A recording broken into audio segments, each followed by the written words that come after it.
মানুষের অনেক দিনের কষ্ট, অনেক দিনের বেদনা। আমি প্রধানমন্ত্রীকে রিকোয়েস্ট করতে চাইছি, এটা কোনো টিএমসির সমস্যা নয়, এটা কোনো বিজেপির সমস্যা নয়, এটা বাংলার সমস্যা। আমার মনে হয় এখানে দলকে সাইডে রেখে মানুষের দুঃখটা যেন কোথাও যেন উঠে যায়, যেন খাটালে মানুষ যেন ভালো থাকে।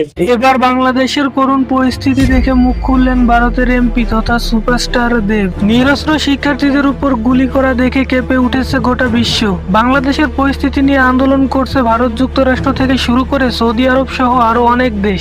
যেখানে বাংলাদেশের নামি দামি সেলিব্রিটিরা আন্দোলন নিয়ে কোনো মন্তব্যই করেনি, সেখানে এই পরিস্থিতি দেখে মুখ খুললেন তৃণমূল সংসদ সদস্য দেব। দেব বলেন, আমার পরিচিত সবচেয়ে শান্তিপ্রিয় দেশগুলির একটি হলো বাংলাদেশ। বাংলাদেশের জনগণের জন্য আমার হৃদয় ছুটে যায়। শুধু এই প্রার্থনা করি যে শান্তি বিরাজ করবে। শুধু আমি নই, সারা ভারত বাংলাদেশের এই প্রার্থনা করছে। দেব জাতীয় পার্লামেন্টে বাংলাদেশের পরিস্থিতি তুলে ধরেছেন। তবে শুধু দেব নয়, ভারতের অনেক অভিনেতা অভিনেত্রী বাংলাদেশের বর্তমান পরিস্থিতি দেখে আন্দোলনের হুমকি দিয়েছেন।